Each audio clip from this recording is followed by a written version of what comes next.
시쿵 시즌4는 시의 테마로 여러분들을 찾아갑니다. 문학으로 삶을 논하고 문학으로 세상을 읽는 김은자 시인입니다.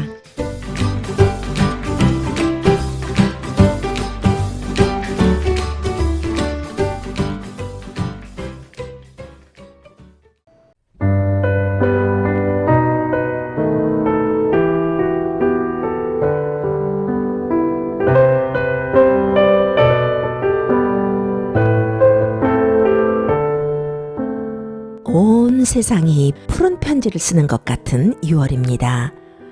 푸른 들판, 6월의 한복판에서 문학으로 삶을 나누고 시로 세상을 읽어가는 문학 프로 시쿵의 김은자입니다. 조금 이른 생각일까요? 그래도 반쯤 접혔을 때 되돌아보는 것도 늦지 않을 것 같고요. 다시 설계하기도 할 기회가 있을 것 같아서 나쁘지 않을 것 같아서요. 한 해가 12달이니까요. 6월 하면은 딱 반이 지난 겁니다. 참 생각이라는 것이 요물이에요. 반이 지났다라고 생각할 수도 있겠지만 그래도 반씩이나 남았다라고 생각할 수도 있으니까요. 분명한 건요.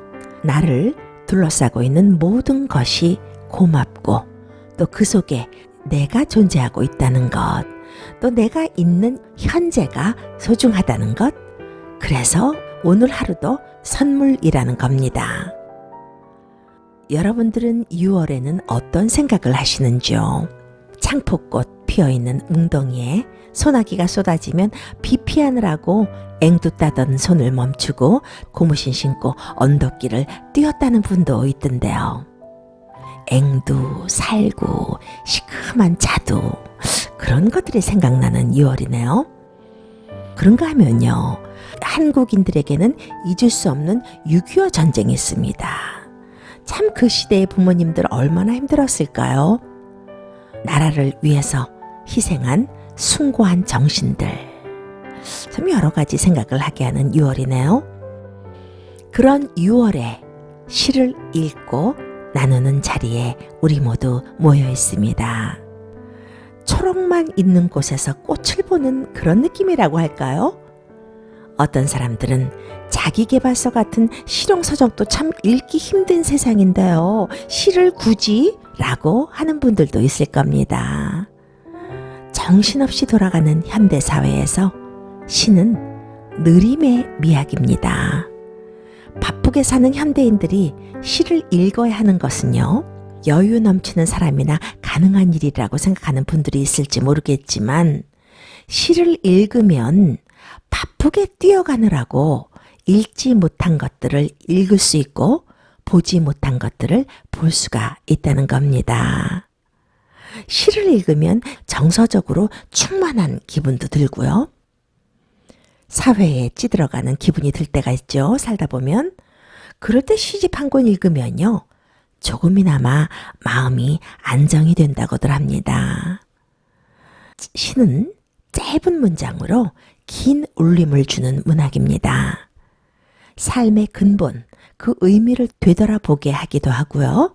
젊은 시절의 꿈은 어느덧 퇴색하고 살아남기 위해서 세상과 타협하면서 호르몬의 변화로 감성까지 달라지는 우리의 삶을 위로하고 치유하는 힘도 있습니다. 그런 의미에서 손잡고 가는 마음으로 시쿵 시작하겠습니다.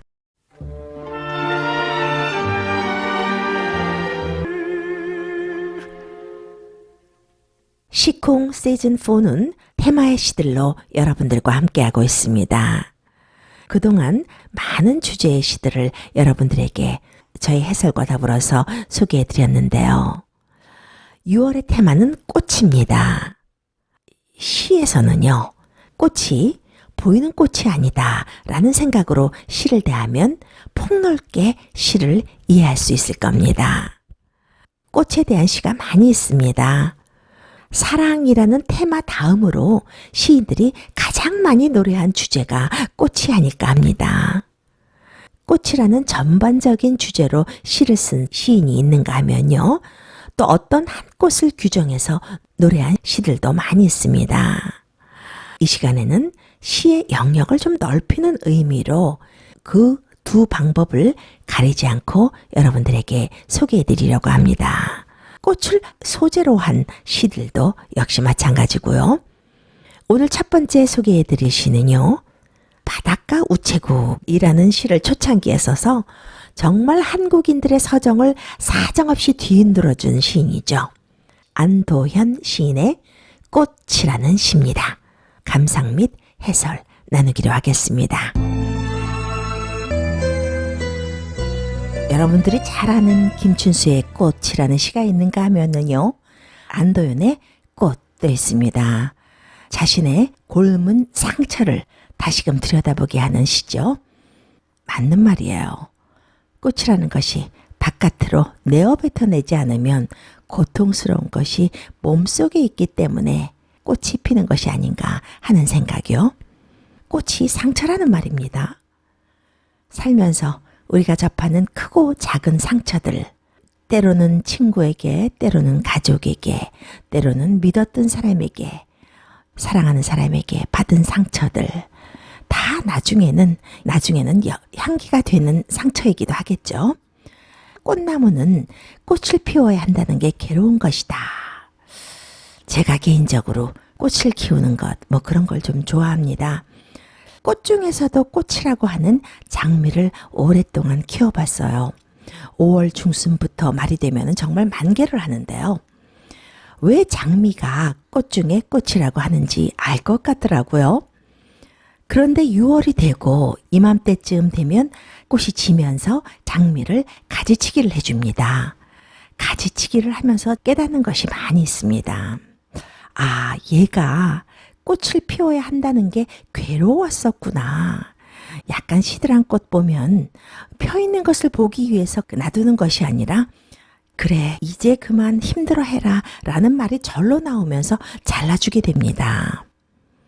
이 시는 꽃을 사랑과 그리움 또 상처로 본 시입니다.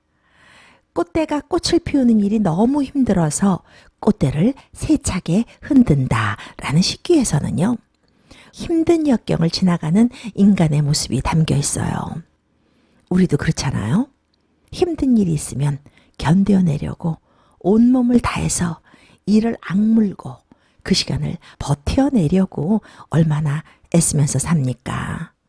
그러면서 시인은 사랑아, 나는 왜 이렇게 아프지도 않은 것이냐라고 묻습니다. 이 말은요. 대단한 역설이 느껴지지 않으세요? 저는요. 이 말이 나 너무 아파. 나 아파. 너무 아파서 아픈 것도 모르겠어. 아픈 것도 못 느낄 정도야. 라는 말로 들리는데요. 다음 식기입니다. 몸속의 아픔이 다 말라버리고 나면 내 그리움도 향기 나지 않을 것 같아 두렵다. 아픈 시간을 견디고 나면 그 시간들이 아득한 옛날이 되어버립니다. 아파하면서 견뎌왔던 모든 것들이 담담하게 받아들여지면 저는 그게 바로 진정한 꽃이 되는 것이 아닌가 하는 생각도 들어요. 그러면서 시인은 꽃을 다시 정의하면서 시를 맺습니다. 살아남으려고 밤새 발버둥 치다가 입안 가득 고인 피, 뱉을 수도 없고 뱉지 않을 수도 없을 때 꽃은 핀다. 공감 가는 시기예요. 생존을 위해서 발버둥 치다가 입안에 고인 피를 뱉을 수도 뱉지 않을 수도 없을 때 꽃은 핀다라는 말.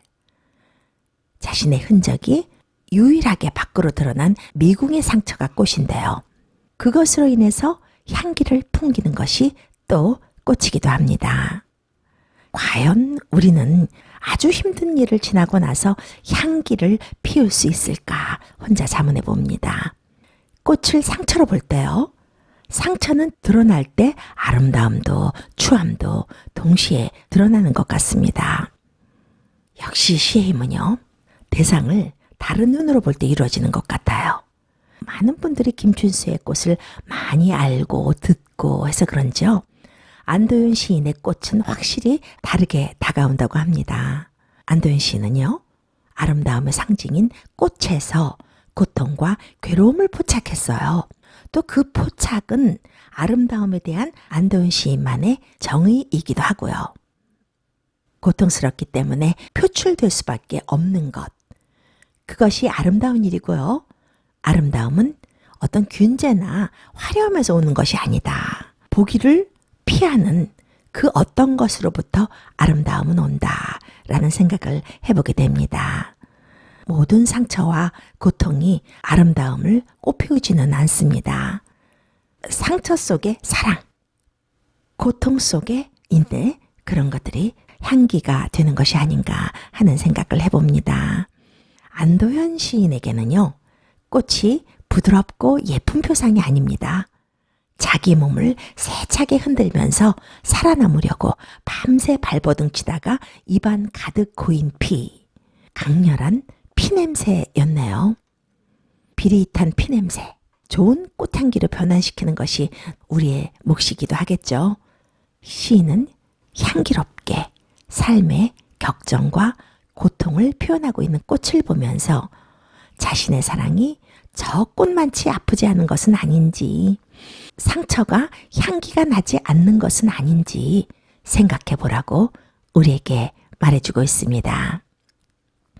이 시를 쓴 안도현 시인은요, 1961년 경북 예천에서 태어났습니다. 단국대학교 문예창작과 석박사를 했고요. 중고등학교 국어 교사를 거쳐서 단국대학교, 원광대학교 문예창작과 교수를 역임했습니다. 시집으로는 너에게 묻는다, 연어, 연탄 한 장, 스며드는 것 등이 있고요. 시와 시학상, 젊은 시인상, 서울시 문학상 대상, 노작 문학상, 이수 문학상, 윤동주 문학상 등 굵직굵직한 상을 많이 탔습니다. 꽃을 상처로, 견뎌낸 시간을 향기로 말한 안도현 시인의 꽃이 있는가 하면요, 여름이 되면 담장을 넘는 주홍빛 꽃등 같은 꽃이 있죠.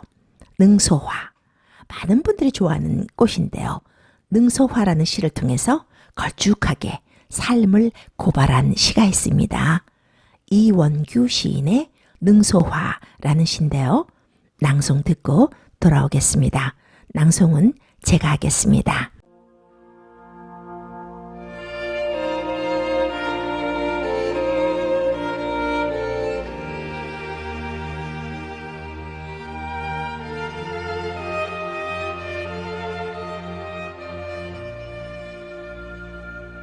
능소화. 이원규.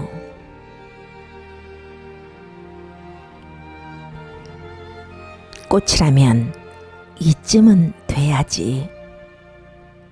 화무 11홍. 비웃으며 두루 안녕하신 세상이여. 내내 핏발이 선 나의 눈총을 받으시라. 오래 바라보다 손으로 만지다가 꽃가루를 묻히는 순간 두 눈이 멀어버리는 사랑이라면 이쯤은 돼야지. 기다리지 않아도 기어코 올 것은 오는구나. 주황색 비상등을 켜고 송이송이 사이렌을 울리며 하늘마저 능멸하는 슬픔이라면 저 능소화만큼은 돼야지.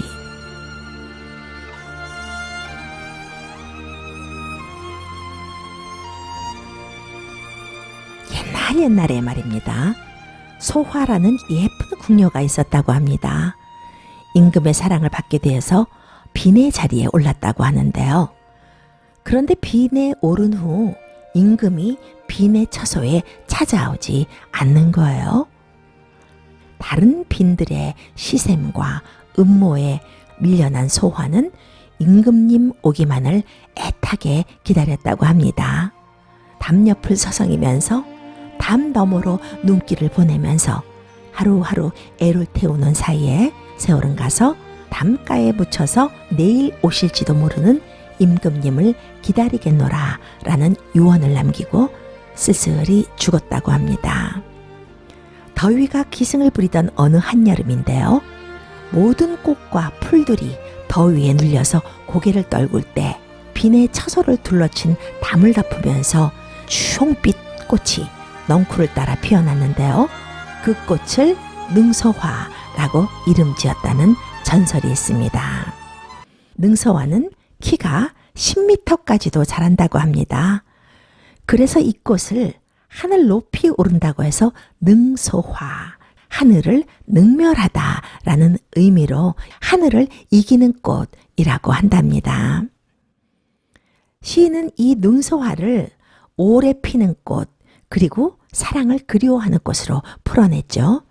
능소화를 불러내서 꽃이라면 이쯤은 돼야지 라고 말하고 있는데요. 왜 그럴까요? 저만 그럴까요? 비웃는 것 같기도 하고요. 좀 빈정거리는 것 같기도 합니다. 시에도 나오죠. 화무 11홍이라는 말이요. 능소화가 피는 기간은요. 열흘이 아니라 이른 여름부터 가을까지 주구장창 피는 꽃이라고 합니다. 두루 안녕하신 세상이요 라고 시인은 내뱉습니다. 능소화 붉은 빛이 내내 핏발이 선 나의 눈총을 받으시라 라고 말합니다. 능소화가 죽어서 꽃으로 피어났는데 잘 살고 있습니까? 묻는 거죠.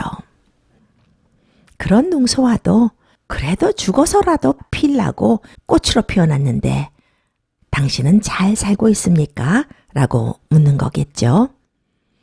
오래 바라보다 손으로 만지다가 꽃가루를 묻히는 순간 두 눈이 멀어버리는 사랑이라면 이쯤은 돼야지. 사랑이라면 이쯤은 돼야지 라는 말이요. 현대인들의 가벼운 사랑을 비웃고 있습니다.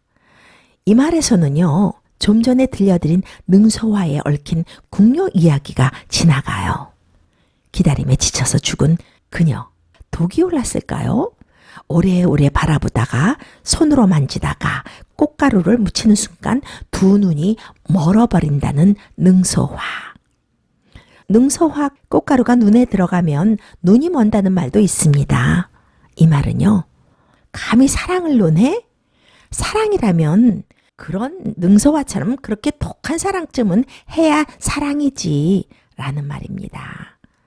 기다리지 않아도 기어코 올 것은 오는구나 라고 했죠. 그리움에 지쳐서 죽어간 궁녀의 죽음을 말하는 것입니다. 주황색 비상등을 켜고 송이송이 사이렌을 울리며 하늘마저 능멸하는 슬픔이라면 저 능소화만큼은 돼야지. 그러게요. 세상 어느 죽음이 이유가 없겠습니까? 이 세상 어느 죽음이 슬프지 않을까요? 기다림에 지쳐서 죽은 궁녀, 능소화가 된 궁녀가 주황색 비상등을 켜고 송이송이 사이렌을 울리며 하늘마저 능멸하는 슬픔을 토해냈다고 시인은 노래하고 있습니다. 그러면서 슬픔이라면 저 능소화만큼은 돼야 슬픔이라고 하지 라고 말합니다.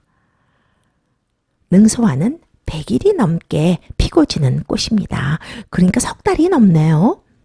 한 송이 떨어지고 나면 그 위에 다시 꽃이 피고 또 지고 나면 또 피고 단순히 오래 피는 것만을 뜻하지는 않습니다. 님을 그리다가 죽은 한이 독한 마음으로 표출된 것이겠죠. 능소화 꽃봉오리가 질 때는요. 아주 완벽하게 뚝 떨어져 버립니다. 깨끗한 죽음을 연상시키죠. 이 시는 시인의 예리한 통찰력이 돋보이는 작품이에요. 이른 여름부터 가을까지 피고 지고 또 피는 능소화. 꽃에 얽힌 이야기를 따라가다 보면요. 슬픔이라면 저 능소화만큼은 돼야지. 사랑이라면 그쯤은 돼야지 왜 능소화를 예찬했는지 알 수 있습니다. 이 시를 쓴 이원규 시인은요, 1962년 경북 문경군 마성면에서 태어났습니다. 독학으로 고등학교 졸업학력 검정고시를 거쳐서요, 계명대학교 경제학과를 졸업했습니다. 시집으로는 돌아보면 그가 있다, 옛 애인의 집, 강물도 목이 마르다 등이 있고요. 신동엽 창작 기금을 수여했고요. 평화 인권 문학상을 수상했습니다. 능소화에 다른 이름이 있다고 하던데요. 그 옛날에는요, 양반집 마당에만 이 꽃을 심을 수 있었다고 합니다. 그래서 양반꽃이라고도 불렸고요. 또 장원급제해서 어사가 되면 어사의 관에 꽂았다고 해요. 그래서 어사화라는 이름도 가지고 있다고 합니다. 오늘도 두 편의 시를 통해서 꽃을 논하고 인생을 논하는 사이에 시쿵 벌써 문 닫을 시간이 되었네요. 좋은 주말 지내시고요. 문학으로 삶을 논하고 문학으로 세상을 읽는 시쿵. 여기서 인사드리겠습니다. 김은자였습니다.